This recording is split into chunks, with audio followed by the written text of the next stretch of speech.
Prezados irmãos, louvado seja nosso Senhor Jesus Cristo, para sempre seja louvado em nossa Mãe Maria Santíssima. O tema deste domingo é o tempo. A primeira leitura fala de Jonas, pela segunda vez sendo chamado por Deus e desta vez obedecendo, indo até a cidade de Nínive e pregando. Ainda há 40 dias e Nínive será destruída. E aconteceu o que Jonas temia. Os ninivitas fizeram penitência, do maior até o menor cobriram-se de sacos. Jonas queria que aquela cidade fosse destruída, porque ela era inimiga de Israel. Por isso ele havia fugido da presença do Senhor e foi engolido por uma baleia. Mas agora, pela segunda vez, ele prega, porque o Senhor o chama novamente, e acontece o que ele temia. Os ninivitas se convertem do seu mau caminho, e o Senhor deixa de cumprir a ameaça que havia feito para aquela cidade. Jonas vai ter que aprender que a misericórdia de Deus não é só com Israel, mas se estende aos estrangeiros e até aos inimigos. O tempo de 40 dias é um prazo pequeno para a nossa conversão, para a nossa penitência, para nós nos desviarmos do pecado e seguirmos o caminho do Senhor. A segunda leitura também fala do tempo. Era da primeira carta de São Paulo aos Coríntios, no capítulo 7, que fala sobre o matrimônio e a virgindade.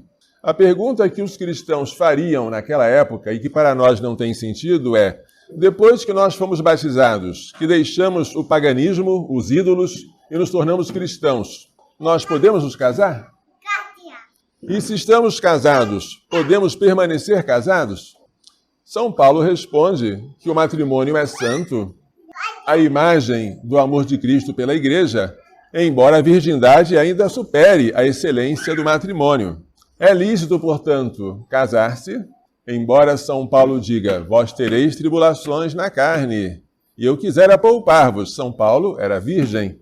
Mas ele dizia: cada um tem o seu dom. A virgindade é um dom e o matrimônio é um dom. E Deus dá os meios para quem tem uma vocação tão difícil como é a da vida matrimonial.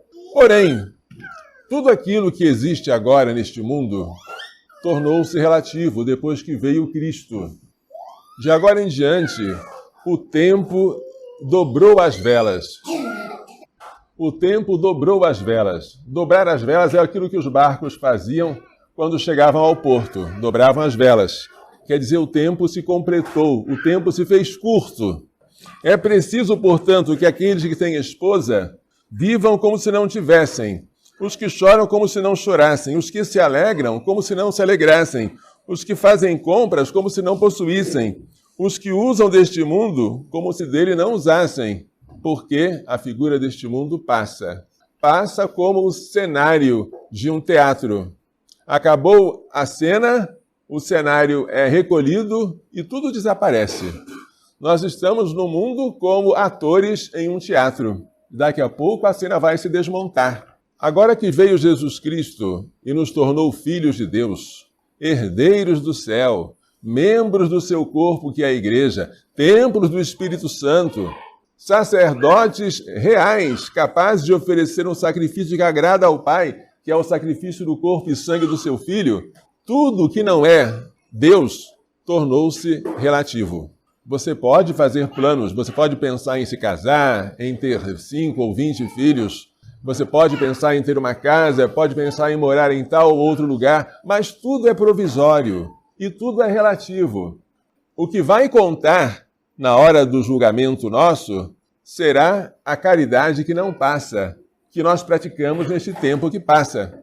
Se você tirar a caridade, tudo que você fizer será como um sino que faz barulho, blém, blém, blém, mas é vazio, é oco por dentro. Portanto, nós temos que acumular obras de misericórdia, obras de caridade, pelas quais nós amamos a Deus sobre todas as coisas e ao próximo por amor de Deus, porque esses tesouros que são acumulados no céu são invisíveis, mas são reais. E a ferrugem não corrói, a traça não corrói, os ladrões não cavam nem roubam. E onde está o nosso tesouro, é lá que está o nosso coração. E em cada prefácio que inicia uma oração eucarística, o sacerdote diz, corações ao alto. E o povo responde, habemus ad Dominum. Temos o nosso coração voltado para o Senhor. Lá é que tem que estar a nossa alegria e a nossa esperança. Tudo aqui é bom, este mundo é bom, porque foi criado por Deus, mas ele é provisório. A saúde é boa, mas daqui a pouco eu estou doente. A vida é boa, mas daqui a pouco eu vou morrer. O meu cabelo é bom, mas daqui a pouco eu vou ficar sem ele. Ou ele vai mudar de cor. Mas a eternidade é que não passa. Em vez de pensar em vida longa, pense na vida eterna. Em vez de pensar em um corpo sadio e perfeito, pense no corpo ressuscitado. Este sim, que não vai ter nenhum tipo de deficiência, vai ser como o corpo glorioso de Cristo. Em vez de pensar em acumular dinheiro, o que também é necessário para a nossa sobrevivência, pense nas riquezas eternas. Em vez de fazer planos materiais que podem, às vezes, mudar totalmente, porque os caminhos de Deus, às vezes, confundem os nossos planos. O Senhor desfaz os planos das nações. Pensemos em fazer como Nossa Senhora. O meu plano vai ser fazer a vontade de Deus. O que Ele quiser é o que eu quero. E eu estou disposto a acomodar toda a minha imaginação àquilo que Deus quis para mim.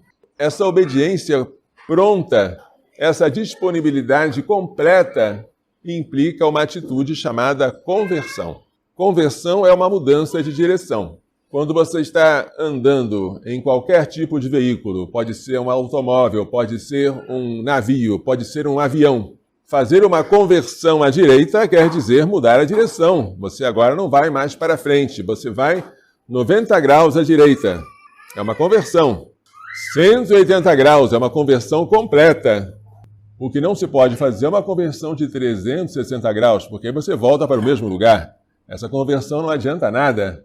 Mas o que Jesus nos pede? No Evangelho de hoje, quando ele soube que João Batista havia sido preso, ele saiu para a Galileia e lá começou a pregar o Evangelho, ou seja, a boa notícia de Deus. Esta boa notícia é a salvação. E começou a dizer, prestem atenção, porque é um único versículo do Evangelho de São Marcos que resume isto. Versículo 15 do capítulo 1. É o terceiro mistério luminoso. O tempo já se completou. O reino de Deus se aproximou.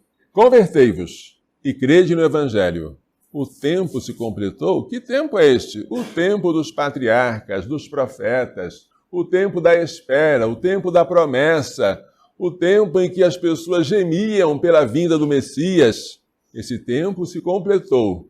Nossa, mas isso de fato é uma boa notícia? E como é? Porque o reino de Deus aproximou-se. Deus veio para reinar e destruir em mim a escravidão do pecado, que é a pior de todas as escravidões e a raiz de todas as outras.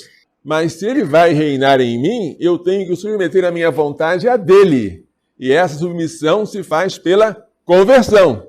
Convertei-vos, procurai os últimos lugares, perdoai 70 vezes 7 vezes, mostrai a outra face para quem vos bater, entrai pela porta estreita, renunciai a vós mesmos, tomai a vossa cruz de cada dia, segui-me. Isso é uma mudança tão radical de direção que assusta.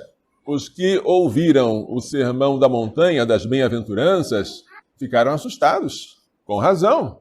Agora, o matrimônio é para sempre, o que Deus uniu, o homem não separe. Agora, eu não posso não apenas me vingar, mas eu tenho que estar disposto a suportar todo o mal que o inimigo fizer contra mim e perdoá-lo indefinidamente. Agora, não apenas eu não devo matar, mas eu estou proibido até de me irritar contra o meu irmão. O que é isso? Isso é uma mudança tão radical que é a conversão exigida para a vinda do reino de Deus. Convertei-vos e crede no Evangelho, crede que esta coisa que eu estou pedindo, que parece difícil, talvez até impossível ou absurda, ela é uma boa nova, ela é um Evangelho. Eu tenho que acreditar nisso. Eu tenho que acreditar que a cruz, embora pareça loucura e fraqueza, é salvação e é a sabedoria. Eu tenho que acreditar que a indissolubilidade do matrimônio, embora pareça ser uma escravidão, é uma libertação contra o meu egoísmo e uma preservação da minha família. Eu tenho que acreditar que quem perdoa 70 vezes 7 vezes não é um bobo, é alguém que esbanja misericórdia, como Deus esbanjou misericórdia conosco. Eu tenho que aprender que aquele que zela pelo seu próprio corpo como templo do Espírito Santo não é alguém que não sabe se vestir direito, que não acompanha a moda. Não! Quem preza pelo seu próprio corpo sabe que esse corpo um dia vai ressuscitar. Sabe que esse corpo se une ao corpo glorioso de Jesus em cada comunhão eucarística. Sabe que esse corpo é templo do Espírito Santo e sabe que alguém pagou um alto preço pelo nosso corpo. Então eu tenho que acreditar. Se eu não acreditar nisso, como é que eu vou me converter? Eu tenho que converter-me e crer que o que Jesus quer de mim é uma boa notícia, é uma boa nova, é para o meu bem. E que o sofrimento que nós sofremos agora, por maior que seja, é irrisório em comparação com a glória que nos está reservada. Tudo isso tem que ser feito num tempo. E como o tempo é curto, Jesus chama aqui 4 pescadores, Simão e André. Segui-me, eu farei de vós pescadores de homens. E imediatamente eles deixam as redes e seguem Jesus. Chegando mais adiante, ele encontrou Tiago e João, filhos de Zebedeu, consertando as redes. Jesus os chamou, eles deixaram seu pai Zebedeu com os empregados e partiram seguindo a Jesus. Como é bom a gente não deixar Jesus esperar. Mandar Jesus esperar é dizer uma meia negativa. Dizer para Jesus, eu vou pensar, eu vou ver. Não podemos fazer isso. Nós podemos pensar se aquilo que nós estamos tendo inspiração é ou não é de Deus. Mas se nós sabemos que é de Deus, não podemos fazer esperar. No meu caso, exemplo pessoal, eu poderia renegar a Cristo e não aceitar a minha vocação sacerdotal. Mas eu nunca poderia dizer, eu não sabia, porque eu soube desde um tempo bem jovem que a minha vocação era essa. E a partir do momento que eu soube, se eu dissesse, espera um pouco, Senhor, eu já estaria dando um não. Não faça o nosso Senhor esperar se Ele deu a você essa certeza. Por quê? Porque o tempo é breve. Porque devemos usar deste mundo como se não usássemos. Porque a figura deste mundo passa. E porque nós temos um prazo limitado para alcançar a eternidade que não passa.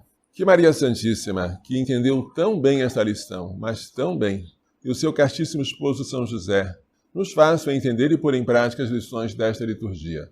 Louvado seja nosso Senhor Jesus Cristo. Para sempre seja louvado, e nossa Mãe Maria Santíssima.